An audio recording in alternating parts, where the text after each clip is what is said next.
क्या आपने कभी सोचा है कि होली जैसे खुशियों के त्योहार पर भी किसी की जान लेने की साजिश हो सकती है? आज की इस कहानी में रंगों के बीच छुपा है एक खतरनाक राज।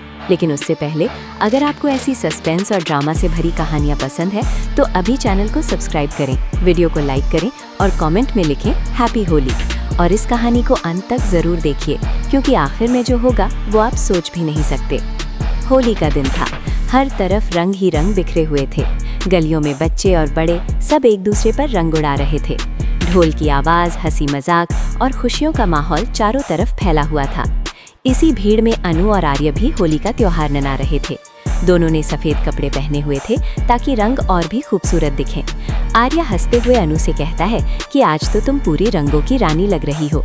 अनु मुस्कुराते हुए आर्य के चेहरे पर गुलाल लगा देती है। दोनों बहुत खुश थे और मजाक करते हुए होली खेल रहे थे, लेकिन उन्हें बिल्कुल भी अंदाजा नहीं था कि उसी भीड़ में कोई उनकी खुशियों को खत्म करने का प्लान बना रहा है। भीड़ से थोड़ा दूर मीरा और रघुपति खड़े सब कुछ देख रहे थे। दोनों एक दूसरे को देखकर हल्की सी मुस्कान देते हैं। रघुपति धीरे से कहता है कि आज सही मौका है, किसी को कुछ पता भी नहीं चलेगा। थोड़ी देर बाद रघुपति एक गिलास ठंडाई लेकर अनु के पास आता है और मुस्कुराकर कहता है, अनु, होली है, थोड़ी ठंडाई पी लो। अनु को जरा भी शक नहीं होता और वो गिलास लेकर पी लेती है। लेकिन कुछ ही मिनटों में अनु को चक्कर आने लगते हैं। उसकी आंखें भारी होने लगती हैं और वो ठीक से खड़ी भी नहीं रह पाती। मीरा तुरंत उसका हाथ पकड़ लेती है और नकली चिंता दिखाते हुए कहती है कि चलो अनु, तुम्हें थोड़ी हवा की जरूरत है। इसके बाद मीरा और रघुपति अनु को धीरे धीरे भीड़ से दूर ले जाते हैं। किसी का भी ध्यान उनकी तरफ नहीं जाता। उनका प्लान था अनु को एक गहरे गड्ढे के पास ले जाकर उसे धक्का दे देना, ताकि सबको लगे कि ये सिर्फ एक हादसा था। उधर आर्य अभी भी दोस्तों के साथ होली खेल रहा था, लेकिन अचानक उसे एहसास होता है कि अनु काफी देर से दिखाई नहीं दे रही। वो इधर उधर देखता है और सोचता है कि अनु आखिर गई कहाँ। आर्य पूरे मैदान में उसे ढूंढता है, लोगों से पूछता है, लेकिन अनु कहीं नहीं मिलती। तभी उसे पता चलता है कि मीरा और रघुपति भी वहाँ नहीं दिख रहे।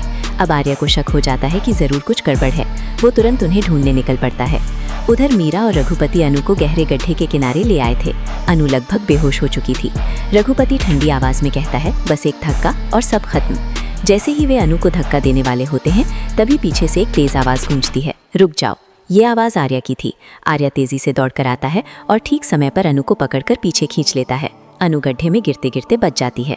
अब आर्य का गुस्सा फूट पड़ता है। वो मीरा के पास जाता है और उसे एक जोरदार थप्पड़ मार देता है। गुस्से में वो कहता है कि तुम दोनों इतना नीचे गिर सकते हो।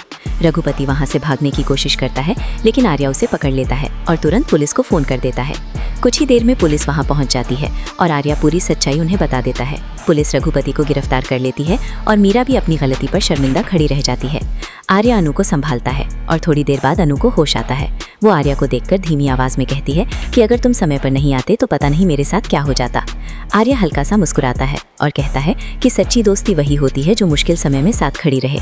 और इस तरह होली का दिन, जो एक बड़ी त्रासदी बन सकता था, आर्य की हिम्मत और सच्ची दोस्ती की वजह से एक खुशहाल अंत में बदल जाता है। अगर आपको ये कहानी पसंद आई तो वीडियो को लाइक जरूर करें, चैनल को सब्सक्राइब करें और कमेंट में बताएं कि अगर आर्य समय पर नहीं आता तो क्या होता। ऐसी ही दिलचस्प और सस्पेंस से भरी कहानियों के लिए हमारे साथ जुड़े रहिए।